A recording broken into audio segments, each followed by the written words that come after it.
सर्वव्यापक सर्वपूजनीय परमपिता परमात्मा सदगुरु बंदी छोर कबीर साहब जी के चरणों में साहब बंदगी। परम पूजनीय गुरुदेव महाराज जी के चरणों में साहब बंदगी साहब बंदगी साहब बंदगी साहब साहब बंदगी। तो बंधुओं, आज हम सदगुरु कबीर साहब के मूल बीजक ग्रंथ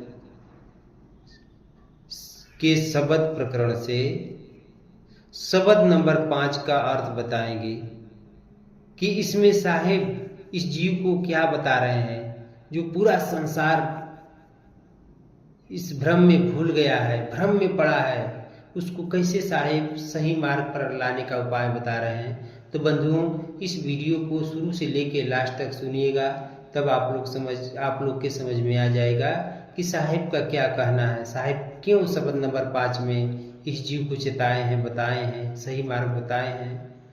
और इस वीडियो को लाइक शेयर सब्सक्राइब जरूर करिएगा ताकि हम कोई भी वीडियो, भक्ति की कोई भी वीडियो डालें तो आप लोग तक पहले पहुँचे, ताकि इसको सुन करके आप लोग का भी कल्याण हो और इस वीडियो को दूसरे जीव तक भी पहुंचाने का कार्य करेगा ताकि आप लोग के साथ साथ उस जीव का भी कल्याण हो। तो बंधुओं, चलिए हम आगे शब्द प्रकरण पर आते हैं। साहिब बता रहे हैं शब्द नंबर 5 में, संतो अचरज एक भव भारी, कहो तो कोपति आई, एक ही पुरुष एक ही नारी, एक ही पुरुष एक है नारी, ताकर करहु विचारा, एक अंड सकल 84 भरम भुला संसारा, एक नारी जाल पसारा, जग में भया अंदेशा, खोजत खोजत अंत न पाया, ब्रह्मा विष्णु महेशा, नाग फांस लिए कट भीतर, मूसन सब जग झारी, अज्ञान खड़ग बिन सब जग जूझे, पकड़ न काहू पाई, आपे मूल फूल फुलवारी, आपहु चुन चुन खाई, कहीं कबीर तेई जनोबरे जे गुरु लिया जगाई। बंधुओं, इस शब्द नंबर 5 में साहिब किस अचरज की बात कर रहे हैं। साहिब पर है कि संतो अचरज एक भव भारी, कहो तो कोपति आई। बंधुओं, साहब इस शब्द में बता रहे हैं कि संतो अचरज एक भव भारी, कहो तो कोपति आए। इस संसार में साहिब बता रहे हैं कि इस संसार रूपी भव सागर में एक बहुत बड़ा अचरज हुआ है। अगर मैं इस बात को कहूं तो कौन विश्वास करेगा, कौन पति आएगा।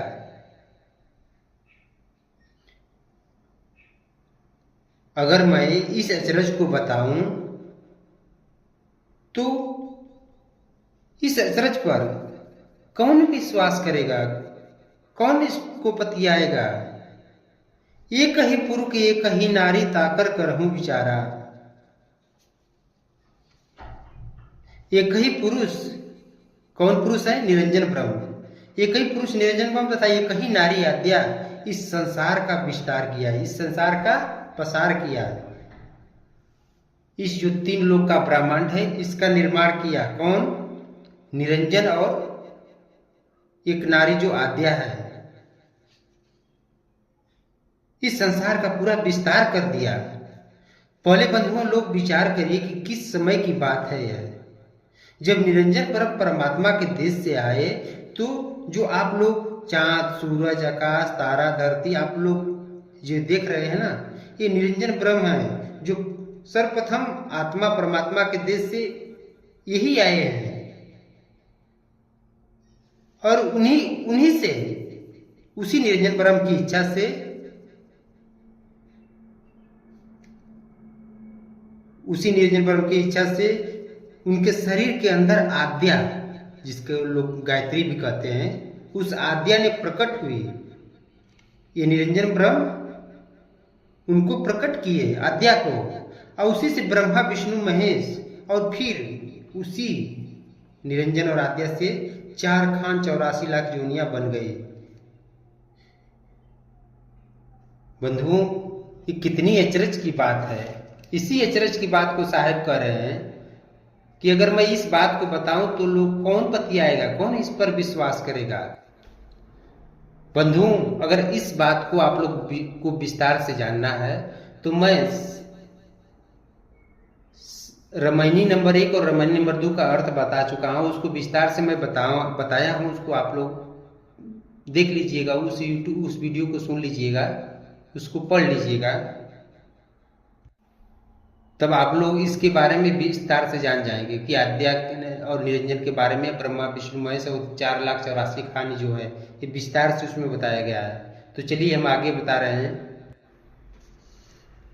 तो साहेब बता रहे हैं कि एक ही पुरुष निरंजन और आद्या ने पूरी संसार की, मतलब पूरा सृष्टि बना दिया है। और सृष्टिकर्ता कौन है? वही निरंजन ब्रह्म भी है। मेन सृष्टिकर्ता निरंजन ब्रह्म है। और जो आद्या है वो निरंजन ब्रह्म से प्रकट हुई है, जिसको लोग गायत्री आदिशक्ति के नाम से भी ये संसार में जानते हैं। वो निरंजन ब्रह्म ने उनको प्रकट किया। फिर साहेब आगे बता रहे बंधु कि एक अंड सकल 84 भरम भूला संसारा। एक अंड कौन है? वो एक ही अंड, अरे वही निरंजन ब्रह्म से 4,84,00,000 योनियां बनी। लेकिन मनुष्य भ्रम में पड़ा हुआ है और इस संसार में भुलाया हुआ है और अपने असली परमात्मा के देश को, अमर लोक देश को वो भूल गया। ये सब भुला गए। और ये संसार क्या है कि पूरा संसार निरंजन ब्रह्म को ही कोई अपना मोक्ष का साधन समझते हैं। ये पूरा संसार क्या करता है? निरंजन ब्रह्म को ही मुक्ति का साधन समझता है। ये जीव भ्रम में सोचता है कि इन्हीं से मेरा मुक्ति होगी, यही परमात्मा है। लेकिन नहीं बंधुओं, निरंजन ब्रह्म परमात्मा नहीं है और निरंजन ब्रह्म से मुक्ति नहीं होगी। असली परमात्मा तो हमारे सतगुरु कबीर साहब हैं, परमपिता परमात्मा। वो अमर लोक देश के रहने वाले हैं। और जो ये आद्या क्या किया कि एक ही, मतलब उसी को ये कई नारी के मतलब बताया गया कि एक अंड सकल 84 भ्रम पूला पसारा। आप साहब आगे बता रहे हैं कि एक नारी जाल पसारा जग में भया अंदेशा। देखिए कितनी आश्चर्य की बात साहब बता रहे हैं कि एक नारी जाल पसारा और जग में भया अंदेशा। बंधुओं, साहेब बता रहे हैं कि देखिए कितनी आश्चर्य की बात है कि इस पूरे संसार को एक ही नारी, उसे आद्या ने पूरे संसार को जाल में फंसा दिया, उसी भ्रम में डाल दिया। किस भ्रम में? ये माया का जो है जाल है ना, जो पूरा माया का जाल है, उसी माया के जाल में, माया के भ्रम में सबको, पूरे संसार को डाल दिया, फंसा दिया। और इस बात को संसार के लोग जानते नहीं हैं और उसी दुविधा में पड़े हुए हैं, उसी भ्रम में पड़े हुए हैं। बंधुओं, कितनी विचारणीय बात है कि पूरे संसार को एक नारी ने ही पूरे जाल में फंसा दिया, पूरे जाल का विस्तार कर दिया, माया का विस्तार कर दिया और उसी माया में फंसा दिया। और जब ये जो निरंजन ब्रह्म है, जब परमात्मा के देश में रहता था तो आनंद स्वरूप में रहता था, आनंद लेता था। और निरंजन ब्रह्म ने क्या सोचता था कि जैसे हम परमात्मा ने इस अमरलोक देश बनाए हैं, आनंद का देश बनाए हैं, इस तरह से मैं भी एक अपना अलग देश, आनंद का देश बनाऊंगा। लेकिन बंधुओं, वो क्या किया कि आनंद का देश न बना पा करके ये जो दुख का देश बना दिया, ये दुख की नगरी बना दिया निरंजन ब्रह्म ने। लेकिन बंधुओं, इसका कारण क्या था? क्यों ये दुख का देश, दुख का नगर बना दिया? क्योंकि जब ये परमात्मा के देश से अलग हुआ तो जो परमात्मा का भोजन पानी, जो परमात्मा का टेम्परेचर, जो गर्मी है, वो मिलना इसको बंद हो गया। और जब इसको मिलना बंद हो गया तो इसके अंदर चंचलता आ गई। तब ये बाहर बोल किया और उसी बोल से आद्या को प्रकट किया। क्योंकि जब वह बाहर बोल किया तो कुछ दिन तक एकदम अचेत रहा, और जब फिर देखा तो ये मोटी शरीर, मतलब ये क्या हुआ कि जब इसको होश आया तो फिर ये 5 तत्व की शरीर, पूरा ब्रह्मांड है जो इसका 5 तत्व, ये मोटी शरीर पकड़ लिया। और उसी बोल से, उसी मतलब जैसे ज्योति से, उसी इच्छा से इन आद्या को प्रकट किया। और आद्या को अपने अंदर नहीं प्रकट पाया, अपने जो ये निरंजन ब्रह्म आत्मा है अपने अंदर नहीं प्रकट पाया, इसको बाहर प्रकट किया। क्योंकि बंधुओं, निरंजन ब्रह्म परमात्मा के देश में रहता था तो आनंद स्वरूप में रहता था, आनंद लेता था, और यही उसके स्वभाव में था।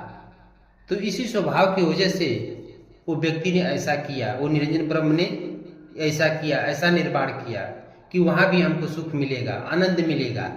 लेकिन बंधुओं, क्योंकि उसी स्वभाव के कारण तो इसने एक नारी को प्रकट कर दिया, उसी स्वभाव के अनुसार इच्छा हुई, तब वो क्या किया, एक नारी प्रकट हुई जिसका नाम क्या था, आद्या। और उसी आद्या से 3 पुत्र पैदा हुए। कौन? ब्रह्मा विष्णु महेश। और लोगों को सुख लेने के लिए, जैसे ब्रह्मा विष्णु महेश और जितने भी हैं, इन लोगों को सुख लेने के लिए स्त्री चाहिए, तब उनकी माता ने 3 पुत्रियों को पैदा किया। कौन? किसको? उमा, रमा और लक्ष्मी। तब ये तीनों पुत्र को दे दिए, उमा, रमा, लक्ष्मी को, तीनों पुत्र को दे दिए। इसी प्रकार से बंधुओं, सभी जीव स्त्री सुख चाहता है, सबके अंदर ये इच्छा समाई हुई है। क्या समाई हुई? निरंजन ब्रह्म जैसे, निरंजन ब्रह्म और उससे जो पैदा हुए सभी के अंदर यही इच्छा संसार का सुख लेने के लिए बनी हुई है। उसी बात को साहेब इस शब्द में बता रहे हैं कि वही एक अंड ओंकार, यानी वही एक निरंजन ब्रह्म से 4 खान 84 लाख योनियां बनी, और वैसी भी निरंजन से प्रथम नारी हुई, प्रकट हुई, उसी नारी से सभी मनुष्य स्त्री पुरुष पैदा हुए। सृष्टि के सर्वप्रथम संकल्पित सृष्टि हुई, इसके बाद मैथुन सृष्टि होने लगी। इस प्रकार से जीव अपने ही बना करके, मतलब अपने ही कर्म से, अपने ही सब कुछ बनाया, अपने ही इच्छा से बनाया।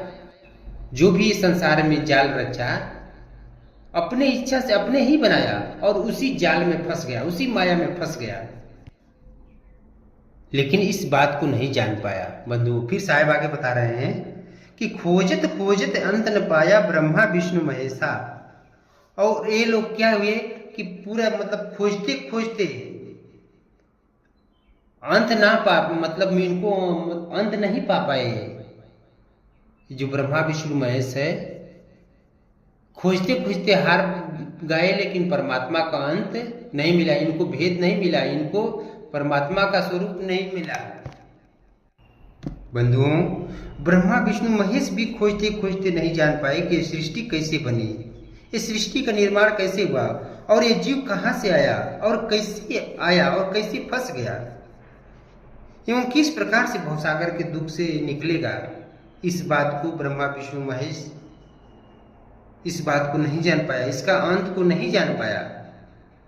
जब तक जीव साहेब का विचार नहीं पकड़ेगा, तब तक साहेब को नहीं जान पाएगा बंधु, तब तक वो अपने अमरलोक देश नहीं जा पाएगा। जब तक साहेब का ज्ञान, साहेब का विचार जब तक नहीं पकड़ेगा, तब तक ये 84 में ये 3 लोक में भ्रमता रहेगा, भ्रम में पड़ा रहेगा। और साहिब का जब विचार जान जाएगा, साहिब का ज्ञान को ग्रहण करेगा, तो सत्य चीज को जान जाएगा।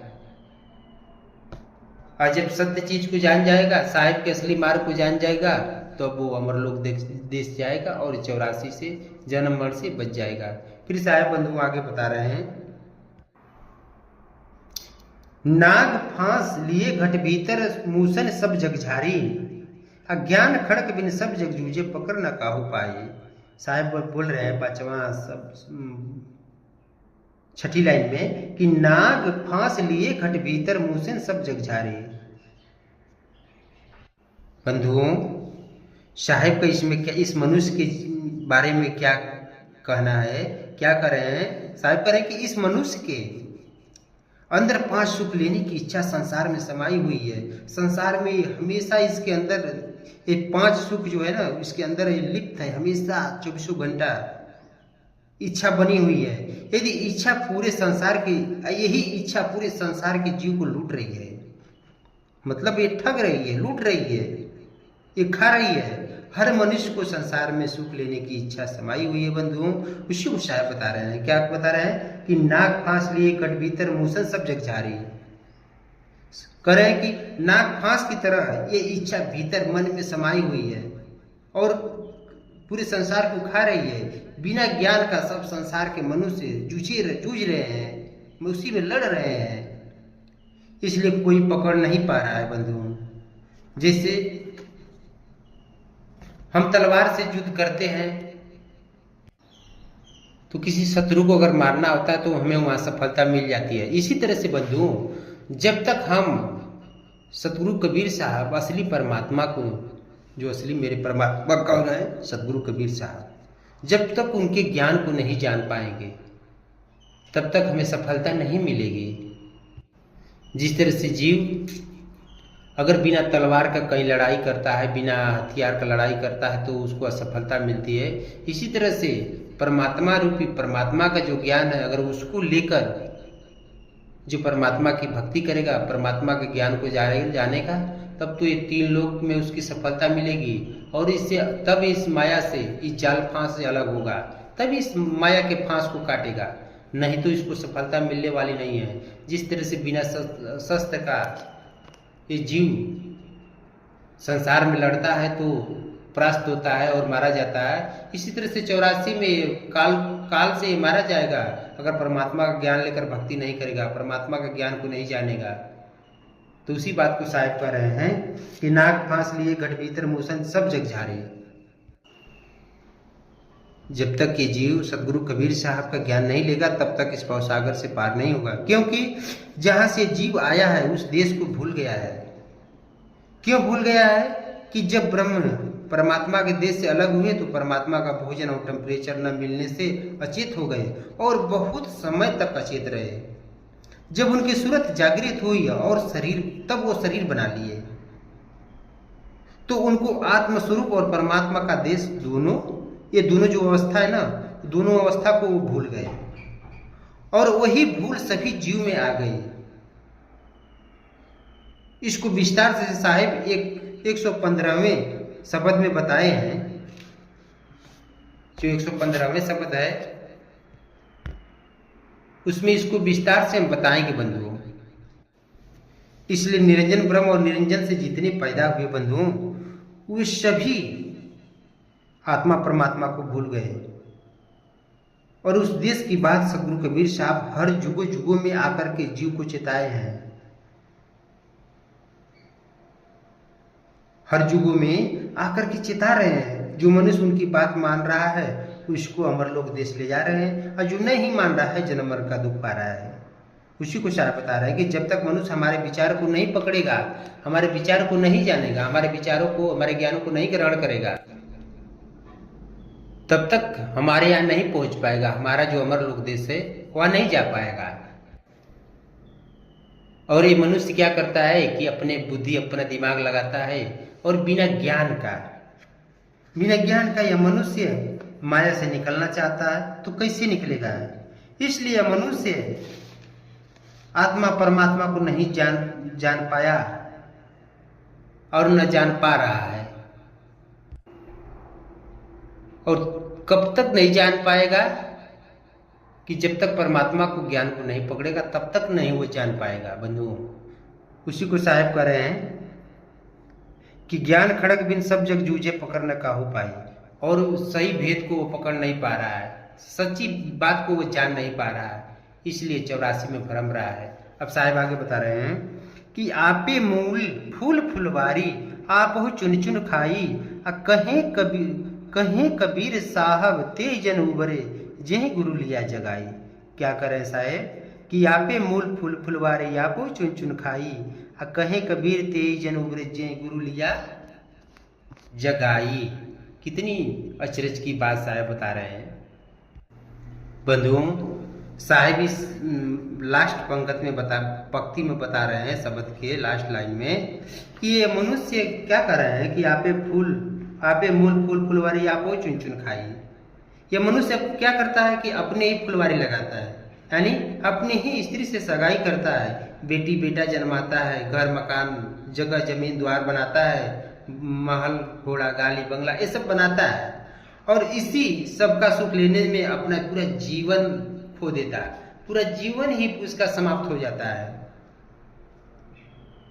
इसी सुख में इसका पूरा जीवन ही खत्म हो जाता है, नष्ट हो जाता है, और परमात्मा का भजन नहीं कर पाता है।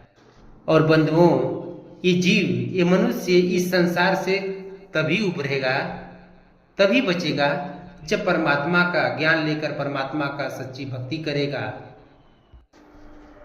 साहब का विचार पकड़ के भजन करेगा, तब ये जीव ये संसार के दुख से निकलेगा।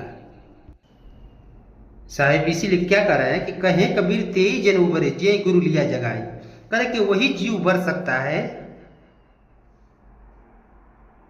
वही जीव साहिब करे कि वही जीव बच सकता है जिसने परमात्मा का ज्ञान लेकर के भक्ति भजन करेगा, गुरु को जगा लेगा,